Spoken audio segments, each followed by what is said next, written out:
Hey guys, and welcome back to my channel. And today I thought I would do my list of 25 things I've learned in 25 years, since yesterday was my birthday and I'm officially 26. So let's go ahead and get started because this is probably going to be a pretty long video. Number 1, life is about experiences and the people who are in your life. Don't live for material items, live for friendships and family and experiencing things and doing things with them. That's what you're going to cherish the most. Not a pair of shoes that you bought at the mall with your friend. You're going to look back and you're going to remember hanging out with your friend at the mall. It's not going to be about the shoes. Number 2, don't drive like a speed racer. When I first got my driver's license, I was horrible about driving as fast as I possibly could. And yeah, my favorite thing to do was go out on country roads and top out my car. And though I never had an accident due to it, I have had accidents, but never due to that. I look back and I really put myself in a lot of danger and I put my friends in danger. And though it was fun, it wasn't worth it. Number 3, don't drink so much. I started drinking when I was about 17, 18, and I got more and more into the party scene as I got older. And by the time I was 22, I got to the point where I was drinking almost every weekend, and I ended up drinking myself pretty stupid and making myself really sick. I don't drink anymore. I haven't been able to drink since I was 22 and I made myself so sick. But I look back and honestly, I don't know what the point in all of that was. There was no point. I was trying to make myself look cool and tough for these kids that I don't even associate with anymore. And who knows how many brain cells I killed because of that. Number 4, it's okay to laugh at yourself. Something I've had to figure out through the years because I'm very shy, or at least I used to be very shy. Sometimes I still am. But especially growing up, I was always extremely self-conscious. And anytime something was pointed out, I would just get really awkward and squirmy feeling and like, ugh. But I've had to learn how to laugh at myself. For example, I have dyslexia and I have dyslexic moments on a regular basis. And I can remember being in school and somebody would point out something I've done that was because of my dyslexia, not that they knew I had it. And instead of saying, oh, I had a dyslexic moment and laugh it off and admit, yeah, maybe I need a little bit of help, I would just get confrontational or quiet and reserved because I didn't want to feel stupid and I didn't want somebody else to think I was stupid. And I'm not stupid. I just have a learning disability and I learn things differently than other people. So instead of getting uncomfortable and self-conscious about it, as I've gotten older, I've learned to just laugh it off and ask for help when I need help. Number 5, speak your opinion if you have one. If someone asks for your thoughts on something or your opinion, don't be afraid to give it to them, even if you think it's not what they want to hear. Because you have a right to voice your thoughts on something. Don't keep it quiet just because you don't want to make the decision or because you think that your thoughts are going to sway someone else's decisions. It's okay to speak your mind. Number 6, it's okay to say no. If someone wants to do something and you don't agree with it, you're not comfortable with it, it's okay to say no. Don't let other people pressure you into doing things that you're not comfortable doing. Number 7, don't be ashamed of what you enjoy doing. For example, I like to color. I love having a fish tank and I really enjoy YouTube. And after I hit about the age of, I don't know, 10 or so, I felt so self-conscious about keeping coloring books and I hid them under my bed and I never wanted anybody to see them. But honestly, I've had coloring books since I was a little kid and I've never not had coloring books. But as I've gotten older, I've accepted it and my husband buys me coloring books when he sees ones at the store that he thinks I'd enjoy. That also goes for fish tanks. As I got older, people would make comments about me having fish tanks and, oh, fish tanks are for kids and stuff like that. But I really enjoy having a fish tank. I love being able to sit there and watch the fish. I do that on a regular basis. I'll just sit in front of my fish tank for 30, 45 minutes, an hour just watching my fish. I find them to be extremely relaxing and I really enjoy having them. Same thing goes for YouTube, and that's something that I'm struggling with my own self, especially with people in my actual life. I am afraid of being judged or being looked at as being narcissistic for having a YouTube channel and making videos. But honestly, it's something I really do enjoy, and I have nothing to feel ashamed about for that. And I need to embrace it and not hide it. Number 8, pick your partner. And when I mean that, I mean pick the people you date.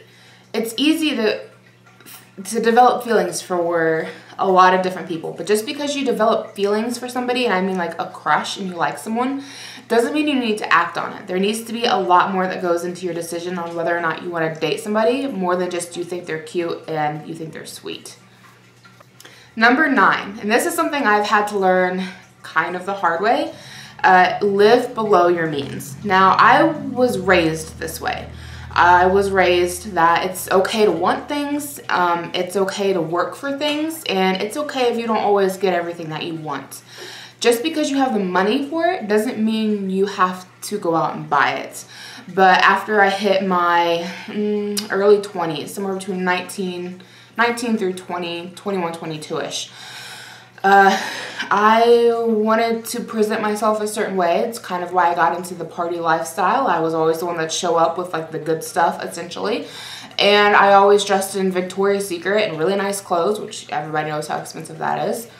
And I really got myself into a lot of credit card debt over it. And honestly, I have very few of those clothing pieces left, and obviously none of the alcohol left or anything else that I blew my money on with my credit cards.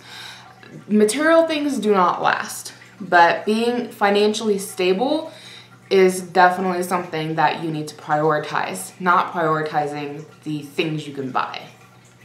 Number 10, kind of playing off of number 9, I don't need a million pairs of shoes. I had a horrible shoe buying habit for a long time. And I finally came to the realization that all of these shoes, no matter how cute they were really taking up a lot of space in my closet and never getting used. I seriously wear flip-flops from the time the snow melts until it snows again. And then I wear boots from the time there's snow on the ground until the snow melts. So all I really need as far as shoes are concerned is a pair or two of nice flip-flops, a decent pair of tennis shoes, and a good pair of boots. I don't need millions of pairs of high heels and flats, though I do have a couple pairs of flats that I use for special occasions. I decluttered and I got rid of all of my high heels, which I had a ton of them, but I never used them. I never used my wedges, never used my high heels, hardly used half the flats I own. There was no point. And so I bagged up all of them when I was about 21 and just got rid of them. And I've seriously gone off of having just what I need in the shoe department versus everything I don't use. And that's been a major money saver.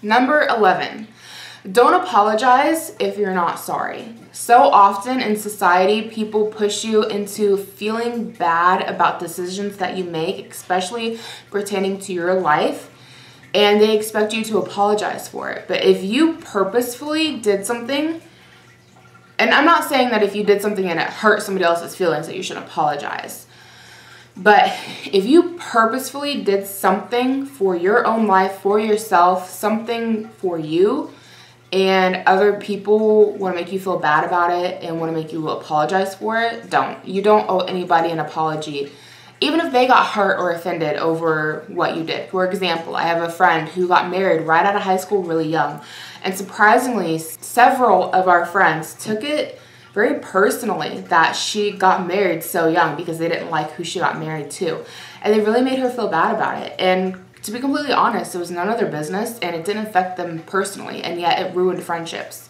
And I'm very proud of her because she didn't apologize for the decision that she made. It was honestly none of their business. And so if you make a personal decision for your life that you fully want to do, regardless of the repercussions of it, don't apologize for it. It's nobody else's business. Number 12. This one dates back a little more towards middle school and high school, but hold your head up high when you're walking, even if you're feeling self-confident, because faking confidence will at least let everybody else think that you're confident, and they're going to be less likely to pick on you if you look strong and confident. Number 13, live for what makes you happy, not for society's standards. And what I mean by that is if you are plus size and you want to wear a bikini, go out there and rock it. Don't worry about what society says. If you are porcelain white, don't feel the need to go to a tanning bed. Be happy with who you are and live for yourself and what you enjoy. Number 14, it's okay to wear all black if that's what you like. Growing up, I wore a lot of black, and I had a lot of people tell me I needed to put some color into my variety. And I didn't necessarily wear all black because I thought I was fat and was trying to slim down. I wore a lot of black because I like to wear black. Even today, I'm wearing a black shirt with black leggings and black flip-flops. And that's nobody else's business but my own. Number 15, make eye contact with people when you walk past them. It's definitely another sign of being confident, even if you're not. And I'm not saying you gotta do it in a creepy way, like you gotta stare them down. But if you're walking past somebody in a hallway, make eye contact and maybe say hello. Number 16, be free with your compliments. It's always nice to hear a compliment, and it's really nice to give compliments. And if you're a shy person, that's a great way to build some self-confidence, is to start giving people compliments. Number 17, take people at face value. You don't have to overthink what people do, their actions, or what they say. Just trust what they are telling you to begin with, unless they give you a reason to otherwise think differently. Number 18, know who you can trust. So, as I mentioned before, take what people say at face value, but if they give you a reason not to trust them, if they betray your trust, tell your secrets, then, maybe you shouldn't be so willing to put your trust in them and your faith in them. Which leads into number 19. It's okay to have fair weather friends. And essentially what a fair weather friend is somebody who's just there for a good time. They're not really going to be there when you need them. And it's good to know who they are.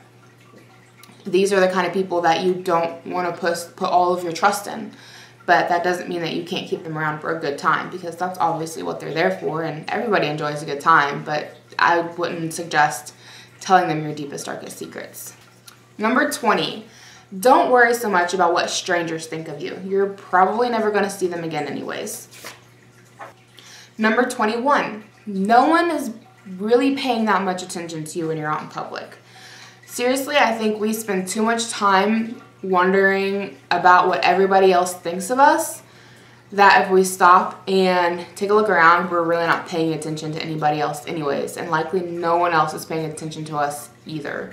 We're all just so in our heads worrying about ourselves. So don't worry so much about when you're out in public what people think of you, because they're probably not paying any attention. Number 22, it's okay to be alone. And that was one that I had a hard time learning how to handle. Especially when it comes to eating at a restaurant by myself. That took a long time. But when I got one of my last jobs, I had to travel a lot, and a lot of times I worked by myself. And it was either go to a restaurant and eat by myself, or sit in a hot car with no air conditioning that couldn't roll the windows down and suffer to eat by myself. And I finally overcame my fear of eating alone by myself at a restaurant, and come to find out it's not a big deal. Nobody's paying attention to you. You're just there for lunch. Go ahead and eat your food, be alone. And that's something that I wish I would have figured out in high school, would have been how to be alone in high school. I always felt like I had to have my friends around me. But if you walk confidently, look people in the eye, be okay to say hello to someone. It's okay if you sit by yourself alone at lunch. It's okay if you sit by yourself alone at the library. Just hold yourself in a confident manner, and nobody's really going to say anything. Number 23, don't get worked up over little things. I'm the kind of person who, I definitely have a temper, as I've mentioned in some of my other videos, and I get easily aggravated and easily annoyed and easily frustrated. Those are still things that I am working on, but as I've gotten older, I've gotten better at handling my stress levels and keeping myself calm. And getting worked up over little things is really quite pointless. Number 24, learn how to forgive and let go. This does more for you than it does for the person you're aggravated with or possibly even the company. But carrying around hurt feelings only hurts you. It doesn't hurt them. So it does you a great benefit if you can forgive and let go. That doesn't mean that you have to go associate with the person again or buy things from that company or go back to work for that company. But letting go, just forgiving and letting go, will do you so much good. Number 25, invest in family. Your family are the people who are going to be there with you and for you for the rest of your life. No matter how much time you put into and effort you put into high school friends, you are likely still going to grow apart from them, but your family is still going to be there. And that is something I've definitely started to realize in the past years. And I'm spending more and more time with my cousins and with my mom and my dad than I am with people that I used to hang out with in high school, because they're off doing their own things. But my family, I'm off doing my own thing too, but my family is always there. My cousins are always there. We're always at family things together. And they're the people that I'm finding I want to spend and invest more of my time and energy in than people that I grew up with. So that wraps up the 25 things I have learned in 25 years. I hope you guys have enjoyed the video. Leave any comments down below if you have any, and I will see you guys in my next one. Bye, guys.